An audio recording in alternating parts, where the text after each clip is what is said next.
ভাঙড়কে রক্তাক্ত বোমাগুলি বা মারামারি কাটাকাটি ইত্যাদি দেখায়।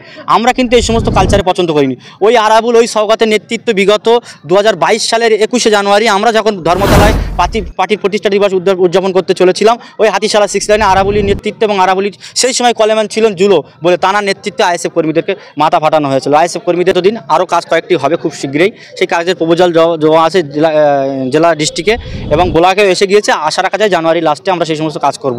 এবং 5 বছর মেয়াদ শেষ হওয়ার সাথে সাথে নওশাদ সিদ্দিকী মহাশয় তিনি তাঁর বিধায়ক ফান্ডের যে টাকাটা তিনি পেয়েছেন, তিনি প্রকৃত ভাঙড়ের পক্ষে কাজ করেছে, কোথায় কী কাজ করেছে সমস্ত কিছুটা আমরা মানুষের কাছে বলেছিলাম।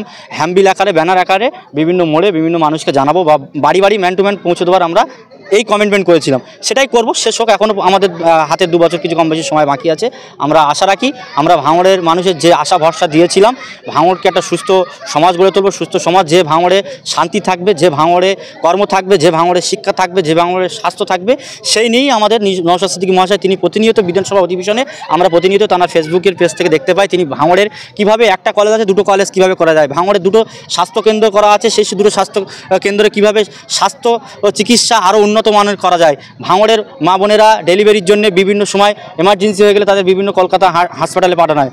ভাঙড়ে বিভিন্ন হসপিটালে, ভাঙড়ে যে 2টো স্বাস্থ্যকেন্দ্র তাতে ডেলিভারিদের ক্ষেত্রে যে সমস্ত আরও আনুষঙ্গিক চিকিৎসার জিনিসপত্র লাগে সেই সমস্ত কীভাবে করা যায় তিনি প্রতিনিয়ত আমাদের রাজ্যের আপনার স্বাস্থ্য দপ্তরের মন্ত্রীর কাছে তিনি বারংবার চিঠি চাপটা করেছে। ভাঙড়ের কর্মস্থান কীভাবে বাড়ানো যায়, ভাঙড়ের রাস্তাঘাট, পানীয় জল, সার্বিক কীভাবে মান উন্নয়ন ঘটানো যায়, ভাঙড়ের হিমঘর থেকে শুরু করে ভাঙড়ের অন্যান্য বিভিন্ন বিষয় যেগুলো বিগত বছর ধরে যারা ভাঙড়ের মানুষের ভোটে নির্বাচিত বিধায়ক হয়েছিল তারা বিধানসভায় বলতে পারেনি, বলার ইচ্ছা থাকলেও তাদেরকে বলতে দেওয়া হয়নি। কিন্তু আমরা নওশাদ সিদ্দিকী মহাশয়ের মুখ থেকে এবং নওশাদ সিদ্দিকীর পেজ থেকে আমরা যেটা দেখতে পেরেছি, তিনি ভাঙড়ের আমাদের জানা মতে যে সমস্ত কাজগুলো করা দরকার সেই সমস্ত ডিপার্টমেন্টের মন্ত্রীদের কাছে তিনি অবগত করেছেন। আমরা দেখেছি 1 জানুয়ারি শাসক দলের প্রতিষ্ঠা সেখানে একটা জায়গায় আরাবুল সরকার ডিবেট হয়, সেটা নিয়ে সাংবাদিক সম্মেলনে দেখলাম অভিষেক বন্দ্যোপাধ্যায় বলছেন যে ভাঙড়ে কলকাতা পুলিশ ভালো কাজ করছে, তাদেরকে করে দিয়েছে। কি বলবেন?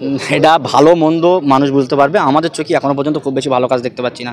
কারণ ভাঙড়ের যদি সঠিকভাবে কাজ হতো, ভাঙড় ওয়ানে আজকে বিগত লোকসভা ভোটে ভাঙড় ওয়ানের অধিকাংশ বুথ এজেন্ট দিতে দেয়নি। তারা ভোট দেওয়ার জন্য আগ্রহী ছিল, বুথ এজেন্ট আসতে পারেনি, তাদেরকে বিভিন্নভাবে ভোটের আগের দিন রাত্রি থেকে তাদের বাড়ি হামলা, তাদেরকে বিভিন্নভাবে টর্চার করা হয়েছে এবং ভাঙড় 2 নম্বর ব্লকেও একাধিক এই সমস্ত কালচার করা হয়েছে এবং তারপরেও ভাঙড়ে একাধিক মিথ্যা কেস কলকাতা পুলিশ আসার পরে। আর ভাঙড়ের যারা বরংবর বলে নওশাদ সিদ্দিকী এসে ভাঙড় উত্তপ্ত করে, আপনার তার প্রমাণ 2025-এর 1 জানুয়ারি ওদের পার্টি প্রতিষ্ঠা দিবসে সেই ভাঙড়কে কিন্তু নিজেরাই কালিমুক্ত করেছে। সেই ভাঙড়কে শিরোনামে নিয়ে এসেছে পেপার পত্রিকা, বিভিন্ন নিউজে, বিভিন্ন খবরের চ্যানেলে দেখতে পেয়েছি। তাহলে ভাঙড়কে প্রকৃত কারা ভাঙড়কে রক্তাক্ত বোমাগুলি বা মারামারি কাটাকাটি ইত্যাদি দেখায়? আমরা কিন্তু এই সমস্ত কালচারে পছন্দ করিনি। ওই আরাবুল ওই সওগাতের নেতৃত্ব বিগত 2022 সালের 21শে জানুয়ারি আমরা যখন ধর্মতলায় পার্টির প্রতিষ্ঠা দিবস উদযাপন করতে চলেছিলাম, ওই হাতিশালা 6 লাইনে আরাবুলির নেতৃত্বে এবং আরাবুলির সেই সময় কলেমান ছিলেন জুলো বলে তানার নেতৃত্বে আইএসএফ কর্মীদেরকে মাথা ফাটানো হয়েছিল। আইএসএফ কর্মীদের বিভিন্নভাবে টর্চার এবং তারপরে দেখতে পেয়েছি কিছু কম বেশি ভাঙড়ের 80-র ওপর ছেলেদের ওই 21শে জানুয়ারি যে ঝামেলা হয়েছিল তারপরে আমাদের ছেলেদের জেল খাটানো হয়েছিল।